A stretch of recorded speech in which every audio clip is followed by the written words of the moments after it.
ഇവിടെ വന്നിരിക്കുന്നു അല്ലെ വരുവോ എല്ലാ സങ്കടങ്ങളും അല്ലാഹു മാറ്റി തരട്ടെ. എത്ര അല്ലെ നേരത്തെ വന്നപ്പോല്ലേ നമുക്ക് എത്ര ഭാഗ്യമുള്ളവരാ. ഞാനും ഇറക്കി ഇവിടെ ഇങ്ങനെ കസാലത്തിരിക്കലുണ്ട്.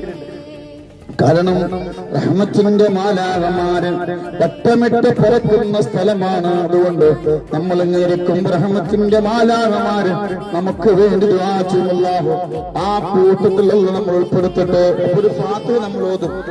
എന്നിട്ട് നമ്മൾ എന്ത് ചെയ്യണം? നമ്മളെ സങ്കടങ്ങളെല്ലാനോട് പറയണം. എന്നിട്ട് നമ്മൾ സ്വലാത്തുൽ ഫാത്തിഹ ചൊല്ലും. മുഅ്മിനിന്റെ അഭയകേന്ദ്രമാണ് മദീന. ആ മദീനയിലേക്ക് നമ്മൾ ഫാത്തിഹ ഓതും ഇൻഷാ അല്ലാഹ്.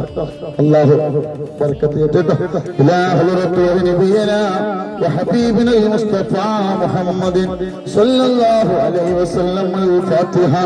അഊദു ബില്ലാഹി മിനശ് ശൈത്വാനിർ റജീം. ബിസ്മില്ലാഹിർ റഹ്മാനിർ റഹീം.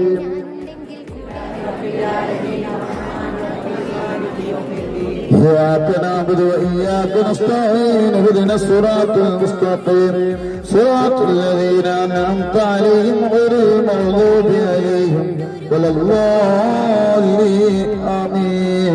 അല്ലാഹു ഖബൂലാക്കട്ടെ. ഇനി വിഷമങ്ങളൊക്കെ ഒന്ന് മനസ്സിൽ വിചാരിച്ചാൽ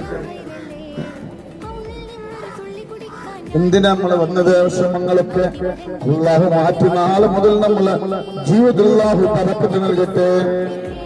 എല്ലാ വിഷമം ഇന്നിപ്പോ രാവിലെ നമ്മളൊരു കാക്ക കാലിനൊക്കെ നീര് വന്ന് ഇവിടെ വരുമ്പോ നടക്കാല്ലേ, കാക്കൊക്കെ നടക്കാൻ പറ്റുന്നില്ല. അൽഹംദുലില്ലാ ഇപ്പൊ പോയില്ലേ, എല്ലാം മാറി. ഉദ്ദേശിച്ചാണ് ഇപ്പൊ നടക്കാനൊക്കെ കഴിയില്ലേ, കുഴപ്പമൊന്നുമില്ല. അള്ളാഹു ആഫിയത്തും ആറിയും അല്ലാഹു നൽകട്ടെ അല്ലേ. ഇരിക്കും. പിന്നെ മക്കളില്ലാത്തൊരു ടീം ഓടിപ്പോയ പാണ്ടിക്കാട്. അള്ളാഹു മക്കളില്ലാത്തൊരു അതും തക്ബീർ ചൊല്ലിയോ? തക്ബീർ ചൊല്ലിയോ?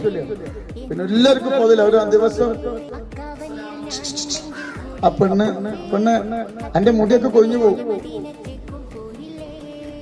ഇവിടെ എല്ലാവർക്കും പോലല്ലോ, ഒരു മുടി കണ്ട് എല്ലാ മുടി കൊഴിഞ്ഞു പോകും. അല്ലാഹു കാക്കട്ടെ. നിങ്ങള് അവിടെ അടിമന്മാരിങ്ങനെ മുടി കെട്ടാൻ പറയില്ല. ഇനി മസ്തന്റെ കച്ചവടം തുടങ്ങണ്ടേ?